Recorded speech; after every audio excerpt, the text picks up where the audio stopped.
Belum boleh. Belum. Baru pada kumpul.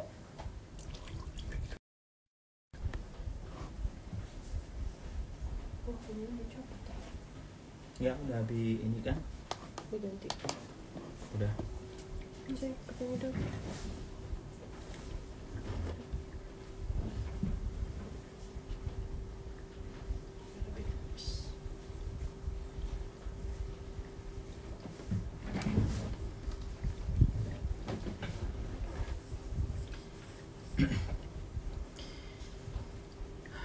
Bismillah.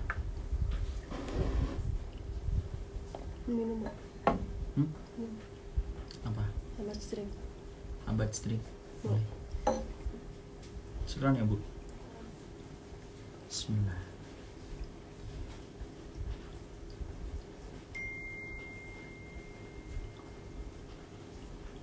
Masya Allah, banyak kebanjiran Bu. Ya Allah. Gimana? Gak tahu tadi dari mana. Kudus banjir, Pati banjir, Demak banjir. Sama istri tidak bisa sama istri. Di sini banyak laki-laki ajnabi. Kalau di IG-nya Bibu yang semuanya adalah akhwat dan ummahat, insya Allah kita siaran sama Bibu. Ya Bibu ya. Insya Allah. Assalamualaikum Ustaz. Waalaikumsalam. Bali hadir. Alhamdulillah. Assalamualaikum Bali. Kalabar hadir. Tambun Utara banjir, Masya Allah. Sabran wahtasib. Sabran itu sabar, wahtasib selalu mengharapkan pahala dalam setiap perkara. Tangerang hadir. Afwan, kita pada kesempatan ini agak terlambat karena tadi masih dalam perjalanan. Kita mulai. Bismillah. Assalamualaikum warahmatullahi wabarakatuh. Innalhamdulillah wassalatu wassalamu ala rasulillah wa ala alihi wa sahbihi wa man tabi'ahum bi ihsan ila yaumil qiyamah. Kepada semua keluargaku, keluarga Syamila, semoga kita menjadi keluarga di antara keramaian umat. Kita akan melanjutkan kajian kita, kajian keluarga, karena sebenarnya apa yang kita kaji adalah sebuah nasihat yang saya sampaikan pula untuk diri saya sendiri. The best learning is teaching, kata istri saya. Sebaik-baik belajar itu adalah ketika kita mengajarkan.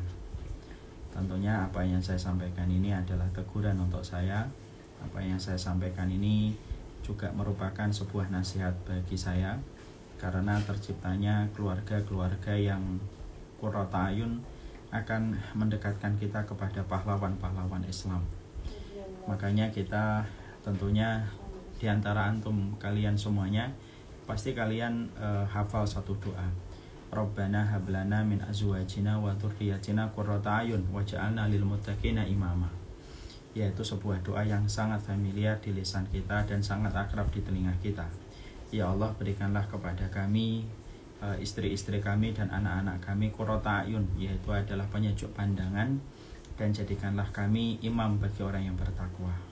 Pertanyaan kita, kenapa Allah itu mengajarkan kita pada doa ini supaya keluarga kita menjadi keluarga qurrata ayun, tetapi Masya Allah ada yang dari Kristen ikut ngaji. Ya, selamat datang. Semoga bisa mengambil kebaikan pada apa yang kami akan sampaikan pada kesempatan hari ini. Kita balik lagi kepada doa tadi, surat Al-Furqan. Kenapa Allah itu mengajarkan kita sebuah doa, yaitu adalah doa bagaimana kita diperintahkan untuk meminta keluarga yang qurrata ayun. Ada keluarga yang qurrata ayun. Lalu setelahnya adalah supaya kita menjadi imam bagi orang yang bertakwa atau menjadi pahlawan-pahlawan Islam. Karena pahlawan Islam itu tidak pernah jauh dari keluarga-keluarga yang mereka memiliki kualitas pada keluarga itu. Keluarga-keluarga yang mereka menjadi qurrata ayun, sangat besar kemungkinan anak-anak dan keturunan mereka akan menjadi imam bagi orang yang bertakwa. Nah, inilah yang menjadikan kita membahas tentang masalah keluarga untuk kita semuanya, supaya kehidupan kita bersama dengan keluarga kita bersama dengan suami, istri dengan suami kita, ketika kita telah menjadi qurrata ayun, anak-anak kita sangat besar kemungkinan untuk menjadi imam bagi orang yang bertakwa, menjadi leader bagi orang yang bertakwa. Dan tentunya inilah yang kita harapkan. Kita hari ini bukan membutuhkan orang yang pintar, tetapi kita hari ini membutuhkan imam bagi orang yang bertakwa. Orang yang pintar, belum tentu orang yang pintar itu bisa memberikan manfaat bagi orang lain. Tetapi orang yang menjadi imam bagi orang yang bertakwa, pastinya dia selalu mampu berkhidmat dan memberikan kebaikan dan manfaat untuk orang-orang yang ada di sekitarnya. Nah, inilah yang kita harus mengerti dan harus kita pahami. Kemarin kita telah bahas bagaimana nasihat untuk laki-laki. Yang pertama yaitu adalah bagaimana setiap laki-laki selalu memperhatikan urusan akidah dan selalu memperhatikan urusan tauhid kehidupan keluarganya. Karena sesungguhnya kewajiban terpenting bagi setiap laki-laki memastikan sesuatu yang paling berharga itu tidak terenggut. Dan sesungguhnya yang paling berharga dalam kehidupan kita itu adalah keimanan. Dan keimanan itu ada dua. Ada keimanan yang dibenarkan oleh Allah, keimanan yang didustakan oleh Allah. Keimanan yang dibenarkan oleh Allah yaitu adalah keimanan yang tidak tersengat oleh kesyirikan, tidak tersengat oleh kekufuran, dan tidak tersengat oleh kemunafikan. Siapapun mereka yang selalu mampu menjaga keimanan mereka, tidak sama sekali tersengat dengan kesyirikan dan kekufuran, itulah iman-iman yang sejatinya dibenarkan oleh Allah Subhanahu wa taala. Sekarang mari kita kaji yang kedua, yaitu apa sih yang harus dilakukan oleh setiap laki-laki selain dari kewajiban kita untuk memberikan sandang, papan, dan pangan dalam kehidupan kita. Kita pada kesempatan hari ini akan belajar dari sebuah kisah, yaitu kisahnya Ismail dan Abu Haytham. Tentunya kita paham Nabi Ismail merupakan salah satu nabi yang Allah muliakan, putra dari seorang kekasihnya Allah yaitu adalah Nabi Ibrahim. Dan tentunya pada kehidupan beliau terdapat sejarah yang bisa untuk menjadi petunjuk pada kehidupan kita. Sebelum saya menyampaikan secara spesifik tentang Nabi Ismail, tentunya kita harus membaca bagaimana alur sejarah kehidupan Nabi Ismail sebelum beliau menjadi seorang nabi. Tentunya ketika Ibunda Hajar beliau melahirkan Ismail di Palestina, maka pada saat itu Nabi Ibrahim membawa istrinya bersama dengan Ismail yang masih merah menuju ke kota Mekah. Pada saat itu Mekah dalam kondisi gersang, Mekah dalam kondisi betul-betul kering, tidak ada peradaban. Kenapa tidak ada peradaban di Mekah? Karena tidak ada air, karena air merupakan sumber peradaban. Setelah diletakkan tidak jauh dari sekitar Ka'bah hari ini, di sebelah kanannya dekat dengan sumur Zam-Zam, disitulah Nabi Ibrahim memberhentikan laju keledainya bersama dengan Hajar dan Ismail yang masih merah. Lalu diletakkan di situ, dibangun tenda yang sederhana, diletakkan beberapa jerigen air. Setelah itu Nabi Ibrahim kembali mengarahkan kudanya dan keledainya menuju ke kota Palestina. Saat itu Ibunda Hajar kaget bagaimana dia ditinggalkan di tempat itu. Lalu Ibunda Hajar mencoba untuk mengejar Nabi Ibrahim, dan Nabi Ibrahim tidak sama sekali menoleh ke belakang. Beliau tetap di depan. Maka Ibunda Hajar memanggil-manggil Nabi Ibrahim. Nabi Ibrahim tidak memberikan respon. Bukan karena beliau tidak mendengar apa yang dipanggil oleh Ibunda Hajar. Beliau mendengar. Cuma saat itu beliau sangat membutuhkan kekuatan iman untuk terus berjalan dan tidak menengok ke belakang karena khawatir perasaannya akan mengalahkan perintahnya Allah. Ketika beliau terus berjalan, maka pada saat itulah Ibunda Hajar sempat merasa lelah ketika mengejar Nabi Ibrahim. Lalu ucapan Ibunda Hajar pada saat itu adalah, apakah engkau tinggalkan kami di sini? Apakah karena ini merupakan perintahnya Allah? Ahadha huwa min amrillah? Apakah ini merupakan perintahnya Allah? Maka pada saat itu dijawab oleh Nabi Ibrahim sembari beliau tetap jalan, yaitu adalah ini merupakan perintahnya Allah. Maka kemudian pada saat itu Ibunda Hajar ketika mendengar bahwasanya hadza min amrillah, ketika beliau mendengar bahwasanya ini merupakan bagian dari perintahnya Allah, maka pada saat itu Ibunda Hajar berkata, kalau ini memang urusannya Allah, perintahnya Allah, berarti Allah tidak akan pernah menyia-nyiakan kami yang ini merupakan bagian dari perintahnya. Lalu Ibunda Hajar berhenti untuk mengejar Nabi Ibrahim, dan Nabi Ibrahim terus berjalan sampai ketika beliau sudah di atas, kemudian beliau sudah di atas bukit. Kemudian beliau melihat ke arah Mekah, ke arah gundukan tanah. Dulu Ka'bah itu sebelum dibangun dia kayak gundukan tanah yang agak lebih tinggi daripada tanah di sekitarnya. Maka beliau mengarahkan pandangannya ke gundukan tanah yang agak tinggi itu. Lalu kemudian Nabi Ibrahim berdoa untuk kebaikan istrinya dan kebaikan keturunan beliau, yaitu adalah Ismail. Lalu kemudian Nabi Ibrahim menuju ke kota Palestina. Maka pada saat itu Ibunda Hajar kemudian berbekal dengan beberapa jerigen air dan kemudian korma-korma yang beliau bawa, dan itu pun tidak terlalu banyak. Maka kemudian satu waktu akhirnya jerigen air itu habis, sampai akhirnya beliau kehausan dan akhirnya menyebabkan air susunya begitu sulit untuk keluar. Maka beliau mencoba untuk naik ke atas, yang sekarang kita lihat bagi yang sudah pernah umroh, ke sofa. Jadi tempatnya Ibunda Hajar itu di bawahnya sofa, di dekat sumurnya Zam-Zam, sebelum naik ke Bukit Arafah, sebelum naik ke Bukit Sofa. Maka kemudian beliau naik ke Bukit Sofa. Naiknya beliau ke Bukit Sofa itu bukan untuk mencari air sebenarnya. Yang saya baca di dalam tafsir Imam Ibnu Katsir, beliau mencari adakah orang di sekitar tempat itu yang bisa dimintain pertolongan. Maka beliau naik ke atas, lalu kemudian melihat gitu keadaan sekeliling, tidak ada orang. Lalu kemudian beliau merasa mungkin di bukit yang sana ada orang. Lalu kemudian beliau turun ke Marwah. Lalu ketika di Marwah beliau melihat keadaan sekitarnya, lalu kemudian tidak ada orang. Lalu beliau kemudian berkata, oh mungkin di Bukit Sofa nanti ada orang. Lalu kemudian beliau ke Bukit Sofa, dan itu diulang-ulang sampai 7 kali, berakhir di Bukit Marwah. Ketika sampai di Bukit Marwah itulah beliau keletihan karena tidak ada orang yang bisa dimintain pertolongan. Karena pada saat itu kota Mekah itu memang betul-betul tidak ada orang, kecuali orang itu hanyalah lewat ketika menuju kepada daerah Syam. Maka kemudian setelah tidak ada orang, maka kemudian akhirnya Ibunda Hajar turun, kemudian mendapati Ismail yang kemudian menangis karena kehausan. Pada saat itulah tiba-tiba ada suara yang memberitahukan kepada Ibunda Hajar untuk tidak pernah khawatir, jangan pernah khawatir. Lalu ternyata itu adalah malaikat. Lalu malaikat itu menggalikan, yaitu adalah mengepakkan sayapnya. Dalam satu riwayat itu memakai tumitnya dari malaikat itu untuk kemudian mengeluarkan air Zam-Zam, dan air itulah yang kemudian keluar. Lalu akhirnya diminumlah itu kemudian oleh Ibunda Hajar sampai beliau hilang hausnya, sampai diminumkan kepada Ismail, sampai akhirnya beliau menyusui kembali. Tidak lama setelah itu, beberapa hari kemudian ada satu suku yang melewati tempat tersebut. Ketika mereka melewati, pada saat itu ada di sebelah timur kota Mekah. Mereka melihat ada burung yang berputar-putar. Mereka berkata, kalau ada burung berputar-putar berarti di situ ada air. Maka mereka mengirim salah satu utusan di antara kabilah mereka, coba dicek apakah betul di sana ada air. Yang kami tahu selama ini tidak ada air. Lalu utusannya datang ke tempat tersebut dan ternyata mendapati ada air. Maka suku itu akhirnya datang ke tempat tersebut, meminta izin kepada Ibunda Hajar untuk tinggal di situ ketika sudah mendapati air. Maka Ibunda Hajar berkata, saya izinkan kalian untuk tinggal di sini dengan satu perjanjian. Air ini tetap menjadi milik kami dan milik keluarga kami. Maka kabilah itu menyetujui, dan disitulah akhirnya beranak pinak, dan akhirnya banyaklah keturunan di kota Mekah. Bagaimana dengan Nabi Ibrahim?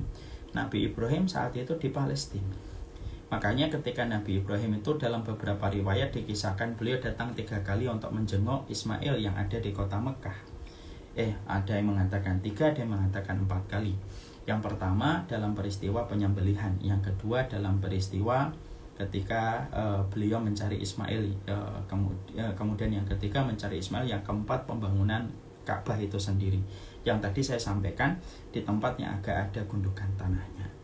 Yang menarik itu adalah ketika kita menjumpai roh Nabi Ibrahim itu pada saat itu 2 kali beliau sempat mendatangi Nabi Ismail, tidak menemukan Nabi Ismail. Pada perjalanan yang pertama, kemudian beliau mencari Nabi Ismail. Ketika Nabi Ismail itu ditemui, tidak ada Nabi Ismail. Maka pada saat itu Nabi Ismail bertanya, kemana Ismail? Kemudian dijawab oleh istrinya, kharaja yabtaghi lana. Sesungguhnya Nabi Ismail itu sedang keluar, tidak sedang bersama dengan kami. Dia sedang bekerja untuk mencarikan rezeki untuk kami. Makanya pada saat itu Rasulullah SAW, pada saat itu Ibrahim kemudian bertanya tentang Ismail kepada istrinya yang pertama. Maka pada saat itu istrinya berkata, sesungguhnya kami kesulitan, sesungguhnya kami ini berada di dalam masalah yang banyak gitu, dan menceritakan tentang berbagai macam kekurangan yang dimiliki oleh Nabi Ismail. tanpa dia menyadari bahwasanya yang datang itu adalah Nabi Ibrahim, bapaknya Nabi Ismail, bapaknya Ismail suaminya. Ketika Nabi Ibrahim mendengar istrinya itu mengeluh tentang suaminya, mengeluh tentang kehidupan mereka yang keras, maka pada saat itu Nabi Ibrahim berkata, nanti kalau Ismail datang suamimu, tolong sampaikan kepada Ismail supaya dia mengganti palang pintunya. Lalu setelah itu kemudian Ibrahim pergi.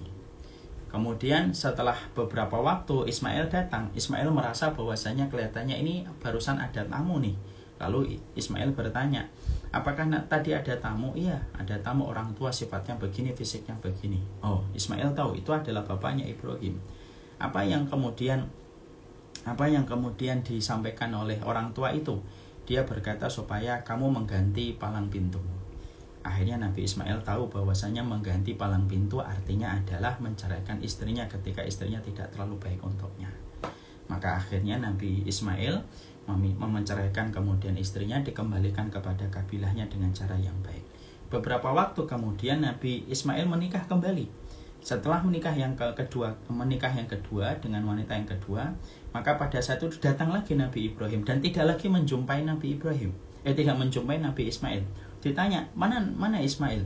Ismail itu kharaja yabtaghi lana. Sesungguhnya Ismail itu keluar untuk mencari rezeki buat kami. Lalu kemudian Nabi Ibrahim tanya sama istrinya Ismail ini yang baru dinikahi, bagaimana Ismail dan keluarga kalian?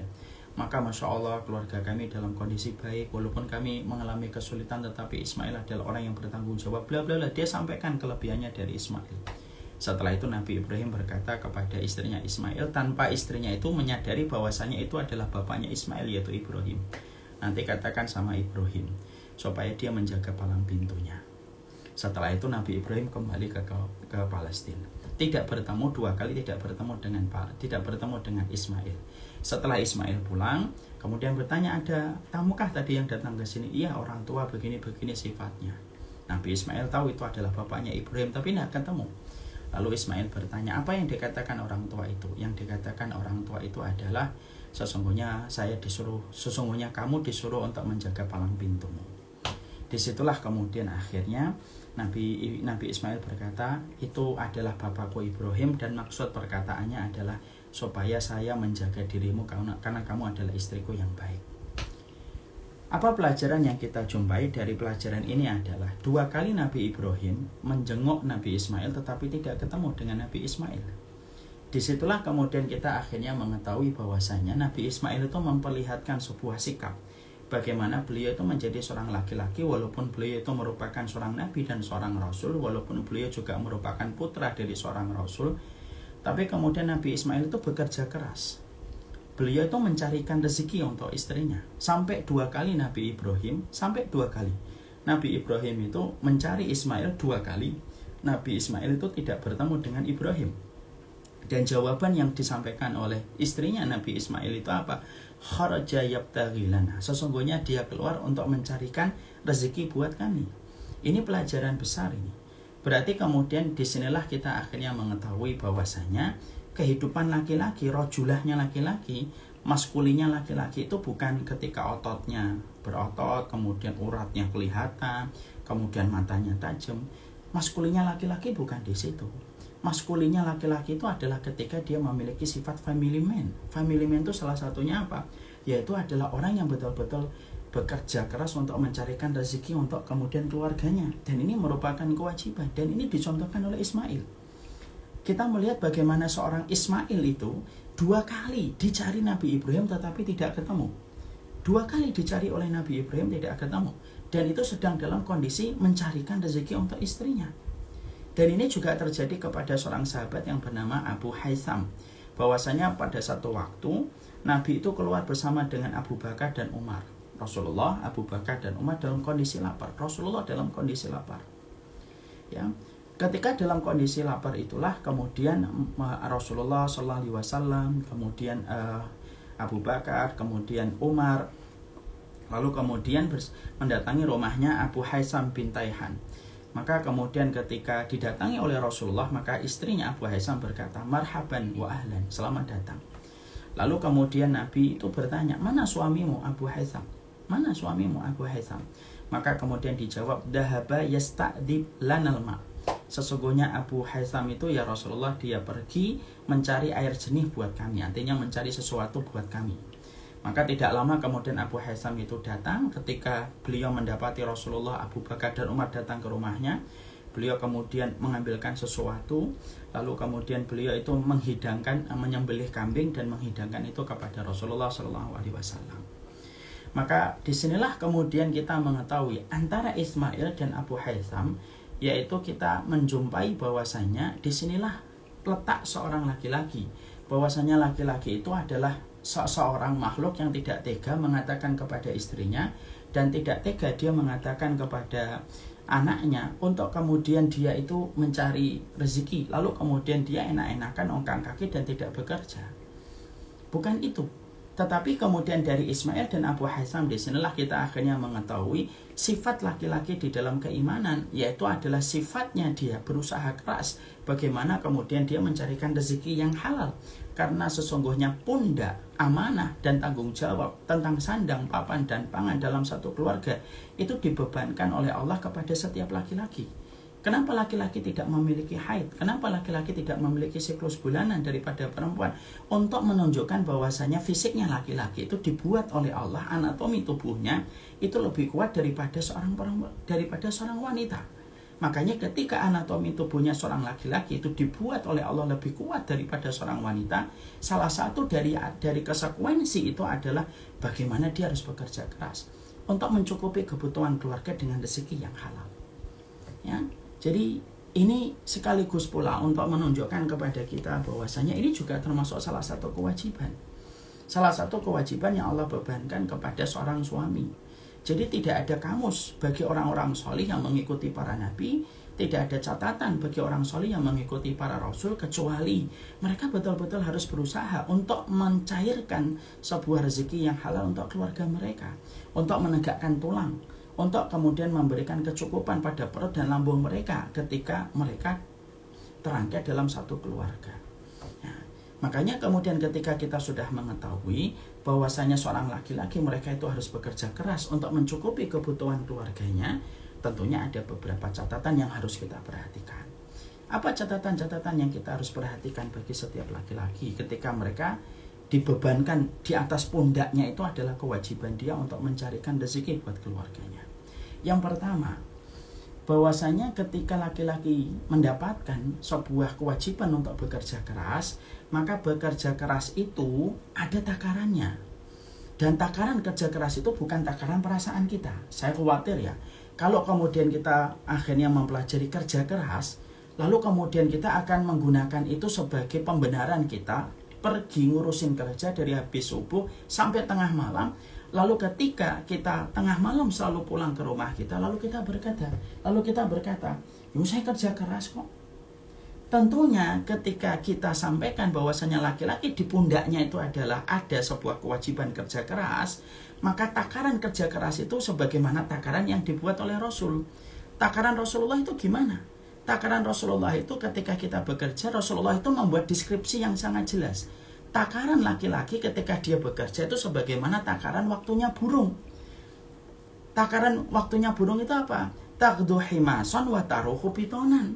Yaitu adalah perginya pagi dalam kondisi kosong, pulangnya di waktu sore dalam kondisi penuh perutnya. Berarti kalau kita melihat kerja keras itu bukan akhirnya membabi buta. Ini juga salah. Ada yang tidak pernah bekerja, nyuruh istrinya bekerja, dia ongkang-ongkang kaki di rumah. Ada, dan ini kesalahan. Ada yang kedua, ketika dia bekerja keras itu membabi buta dari sebelum subuh dan pulangnya tengah malam setiap hari, setiap waktunya. Tentunya ini kurang benar. Islam meletakkan takarannya di tengah. Memang kita harus kerja keras. Nabi Ismail kerja keras. Kemudian Abu Haitham yang disebutkan juga kerja keras. Tapi kerjanya itu ada takarannya. Takarannya itu apa? Takarannya itu sebagaimana takaran burung. Perginya pagi, pulangnya sore. Berarti kalau kita menghitung jamnya, kalau pergi pagi, oke ambil jam 6. Kemudian pulangnya sore, yaitu mungkin jam 4. Jadi takaran pekerjaan itu berapa? Ya kira-kira mungkin sekitar 10-12 jam. Makanya Masya Allah, disitulah kemudian kita akhirnya mengetahui, oh berarti kerja keras itu adalah kewajiban, tapi ada takarannya. Jangan sampai melampaui batas. Jangan sampai kemudian kita sampai pulang tengah malam dan sama sekali kita tidak pernah memperhatikan bagaimana kewajiban kita yang lainnya. Maaf, abang-abang, mas-mas, dan ikhwan-ikhwan yang saya cintai karena Allah, sesungguhnya kerja di dalam keluarga itu merupakan salah satu kewajiban seorang laki-laki di antara banyak kewajiban-kewajiban kita yang lainnya. Ada kewajiban kita untuk kemudian mencari ilmu, ada kewajiban kita untuk ngajarin istri, ada kewajiban kita untuk ngajarin anak kita, ada kewajiban kita untuk membantu dakwah. Semuanya ini, Masya Allah, semuanya ini kemudian merupakan satu kewajiban yang harus selalu beriringan bareng-bareng. Bukan dalam kondisi ketika kita kemudian bekerja keras, tapi kemudian kita nggak ngerti waktu, akhirnya dengan atas nama kerja, tapi kemudian kita tidak pernah nyari ilmu, tidak pernah ngajarin istri, tidak pernah ngajarin anak. Ini tentunya salah. Ini tentunya adalah sebuah kesalahan yang betul-betul harus kemudian kita pahami. Sekali lagi saya sampaikan, bekerja itu merupakan kewajiban yang Allah bebankan kepada setiap laki-laki untuk mencukupi kebutuhan istrinya, perutnya, lambungnya dari pekerjaan-pekerjaan yang halal. Betul. Tapi ingat ya, sekali lagi, takaran bekerja itu takarannya sebagaimana burung. Makanya kalau takarannya burung, perginya pagi, kemudian pulangnya sore. Mana ada kemudian kerjanya burung itu perginya pagi, pulangnya tengah malam. Itu burung hantu. Burungnya itu sebagaimana burung, perginya pagi, kemudian pulangnya sore.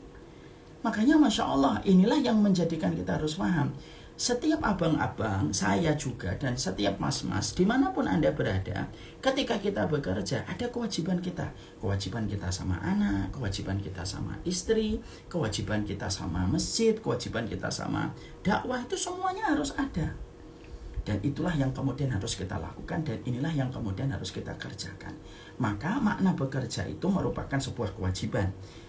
Antara Nabi Ismail dan Abu Haytham, di situ ada sebuah pelajaran penting tentang makna pekerjaan yang menjadi bebannya seorang laki-laki untuk mencukupi keluarganya. Tapi kemudian pekerjaan itu ada takarannya. Takarannya itu apa? Pergi pagi, pulang sore, pergi pagi, pulang sore. Maka ketika malam, kemudian ada waktu untuk keluarganya, waktu untuk istrinya, waktu untuk keluarganya, untuk anak-anaknya. Dan ini termasuk di antara perkara yang kita harus pahami. Ini yang kedua. Kemudian yang ketiga yang kita harus pahami, tentunya bekerja itu tentunya ada dua yang harus diperhatikan. Pekerjaanmu itu baik dan pekerjaanmu itu thayyib.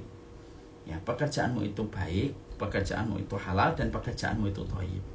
Pekerjaan itu thayyib dan pekerjaan itu baik, itu pekerjaan yang halal. Yakin aja pekerjaan halal itu pasti ada. Tidak mungkin Allah itu memerintahkan kita untuk mencari sesuap nasi, kemudian Allah haramkan kita dari perkara halal. Itu tidak mungkin. Maka carilah yang halal. Carilah yang halal. Ketika kita mencari yang halal, maka pastikan ketika kita mencari yang halal, betul-betul kita anti untuk mengambil sesuatu yang haram. Ini penting. Yang kedua yang kita harus pahami, yang thayyib. Yang thayyib itu apa? Yang thayyib itu yang bisa menambah kebaikan akhirat kita. Ustadz, saya pekerjaannya baru halal, berarti baik. Tetapi kemudian belum tentu thayyib. Ada kan pekerjaannya baik, halal. Dia tidak menyinggung tentang sesuatu yang haram. Dia baik. Tapi ternyata tidak mendukung dia dalam ibadah. Sholatnya susah. Ternyata kemudian dia di situ dekat sekali dengan orang-orang yang mereka itu tidak menambah keimanan dia kepada Allah. Itu berarti pekerjaannya halal, tapi belum tentu thayyib. Maka yang kita minta kepada Allah itu apa? Pekerjaan yang halal. Pekerjaan yang juga baik untuk akhirat kita. Nah itu yang kita minta. Kalau antum hari ini, saya pekerjaannya halal Ustaz, cuma belum mendukung saya akhirat saya, minta sama Allah. Supaya kemudian antum dimudahkan untuk mendapatkan yang halal dan baik untuk akhirat antum. Karena ketika kita laki-laki mendapatkan pekerjaan yang halal, lalu kemudian baik untuk akhirat kita, maka Masya Allah, maka antum akan mendapatkan kebaikan untuk diri antum ketika bekerja, menjadi landasan ibadah, dan antum punya lingkungan yang mendukung antum dalam ibadah itu, lalu antum mendatangkan keberkahan untuk keluarga antum. Nah sekali lagi ya, pekerjaan itu kalau boleh disederhanakan ada dua. Ada yang halal, tetapi belum tentu thayyib untuk akhirat dia. Yang kita minta adalah bagaimana pekerjaan kita itu halal dan baik untuk akhirat kita. Nah, kemarin beberapa hari yang lalu saya pernah ngobrol sama seseorang. Beliau itu dalam kondisi yang dulu pernah bekerja dapat gaji 3 juta. Sekarang beliau bekerja gajinya cuma 1,5 juta. Saya ngomong, akhi, antum kan sekarang cuma 1,5 ya, dulu 3 juta. Apakah antum ngerasa nggak berkurang itu? Enggak Ustaz, enggak apa-apa. Masya Allah, saya tetap dalam kondisi lebih senang sekarang Ustaz. Masya Allah. Kan saya tanya, kenapa antum lebih senang sekarang? Iya Ustaz, saya dulu memang 3 juta. Tapi Masya Allah ya Ustaz ya, saya itu mau sholat susah, mau sholat Jumat juga susah, mau melakukan mau menjaga taatnya saya kepada Allah susah Ustaz.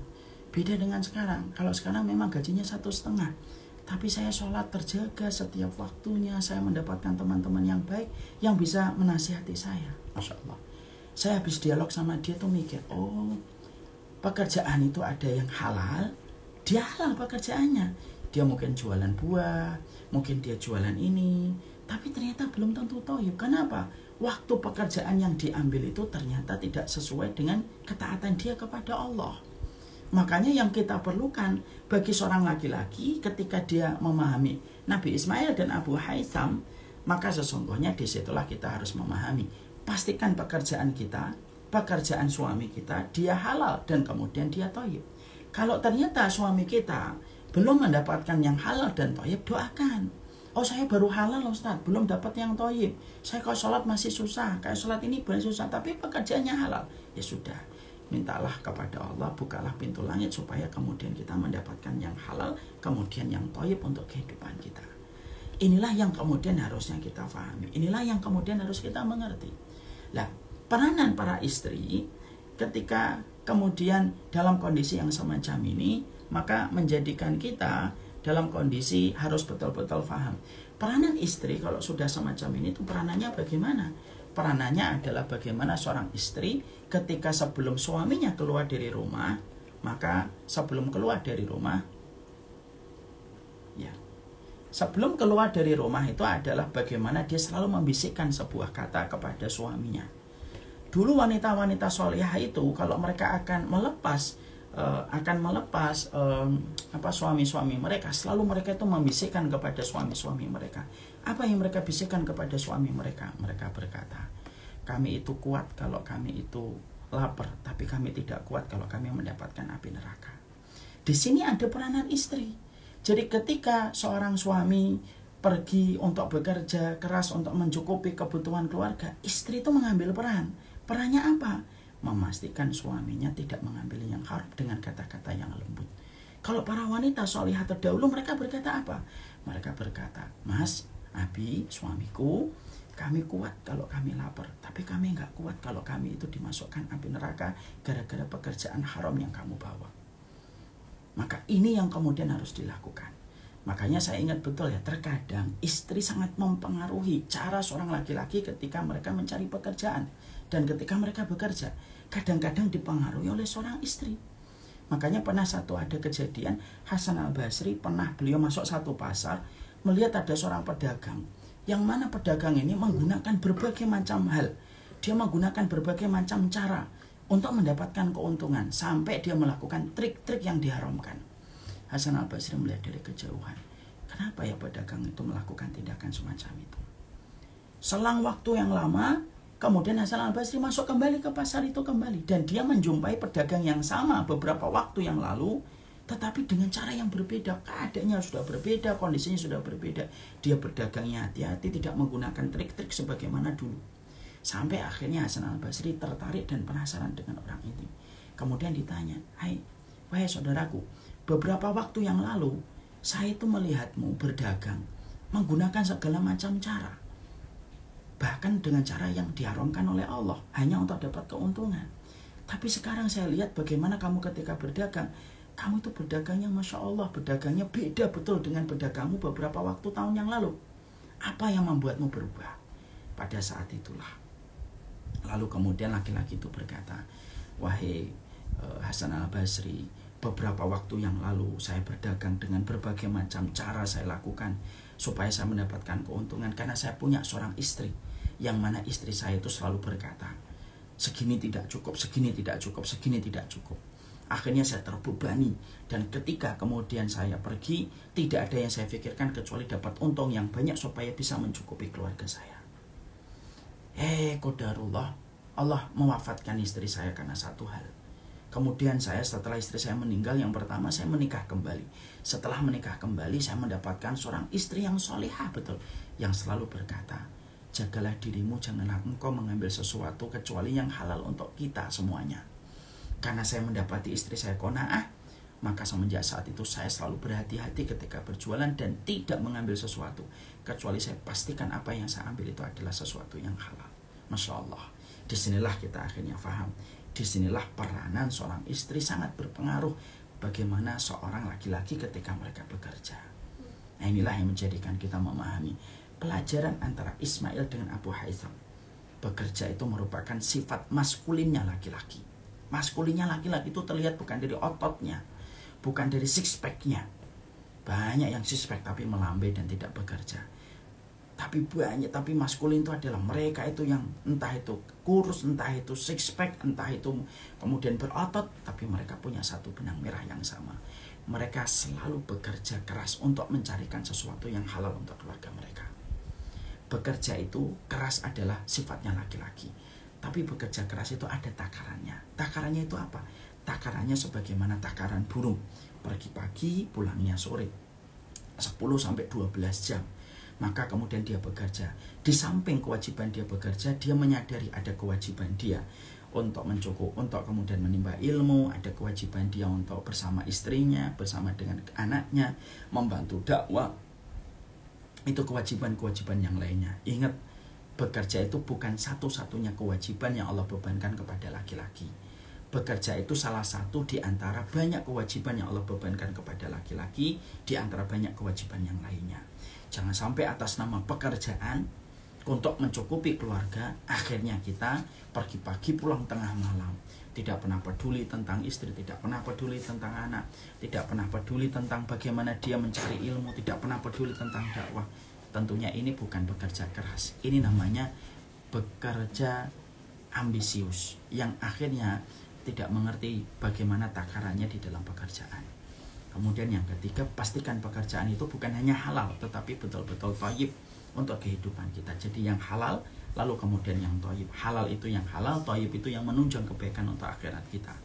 Dan yang berikutnya, yang terakhir, pastikan istri kita menjadi motivator suami kita, supaya suami kita tidak mengambil kecuali yang halal. Kalau seorang laki-laki sudah mendapati seorang istri dalam kondisi istri itu qanaah dengan apa yang diberikan oleh sang suami, maka sang suami akan berjaga, maka suami itu akan berhati-hati untuk mencari yang halal, karena dia tahu bahwasanya istrinya dalam kondisi qanaah dengan berapapun yang dia berikan kepadanya. Inilah pelajaran tentang Ismail dan Abu Haitham. Semoga kita diberikan oleh Allah kebaikan atas pesan ini. Ini merupakan pesan yang kedua, perbaikan untuk suami. Perbaikan yang pertama tentang tauhid, perbaikan yang kedua adalah bagaimana pekerjaan. Kita dudukkan pekerjaan itu sesuai dengan berbagai macam hal yang kita harus mengerti, supaya kita memahami seorang laki-laki itu bekerja. Tapi bekerja itu bukan satu-satunya kewajiban. Mendidik istri, mendidik anak, berdakwah, memikirkan Islam itu juga merupakan bagian dari kewajiban yang harus kita perhatikan. Ini yang dapat kita sampaikan di dalam pertemuan kita pada kesempatan hari ini. Semoga Allah senantiasa memberikan kepada kita kebaikan dan memberikan kepada kita keberkahan. Masya Allah, sudah tidak terasa, sudah 9:30. Masya Allah, luar biasa. Terima kasih selalu membersamai kita dalam materi-materi yang singkat. Nah, tapi kita harapkan keberkahan dari materi ini. Semoga Allah memberikan kebaikan untuk kita, memberikan kepada kita kemudahan, dan semoga Allah memberikan kepada kita supaya Allah memberikan kepada kita kemudahan untuk melakukan kebaikan untuk keluarga kita. Ini saja kita sampaikan kajian kita pada kesempatan hari ini. Insya Allah nanti kita belum buka pertanyaan. Kita mungkin setelah besok, mungkin lusanya baru kita buka pertanyaan. Jadi kita masih materi dulu 1, 2, 3 materi terus sampai kemudian nanti betul-betul kita sampai betul-betul kita sudah paham beberapa rumpun materinya, baru kemudian kita buka dengan tanya jawab. Wassallallahu ala nabiyina Muhammad walhamdulillahirabbil alamin. Jangan lupa ikuti aleta, letter to Allah. Letter to Allah ini sensasi menyelami doa Robbana, doa 40 Robbana yang ada di dalam Quran. Kita bedah masing-masing doa Robbana yang ada di dalam Al-Quran, supaya menghadirkan khusyuk itu bukan hanya pada sholat, tetapi khusyuk di dalam doa. Karena doa yang khusyuk adalah doa yang mustajab di sisi Allah Subhanahu wa Ta'ala. Bagi yang ingin mengikuti, silahkan untuk dimudahkan mendaftar. Daftarnya itu di berapa, Bu? Apa Nomor pendaftaran itu berapa ya? Ini gimana nulisnya ini? harus dia turn on Ya. 0857 lahir meninggal 0857 tunggu sebentar.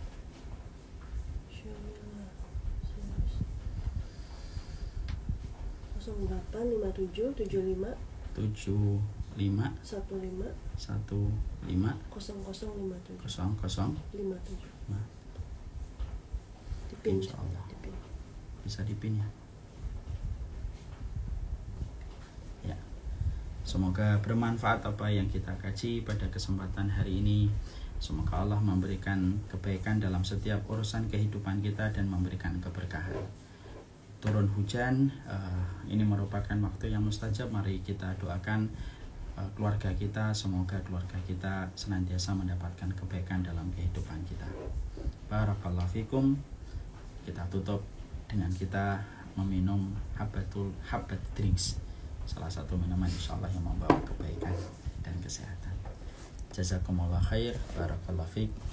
Habat drinks insyaallah moga-moga bisa bermanfaat untuk menjadi opsi minuman di musim dingin.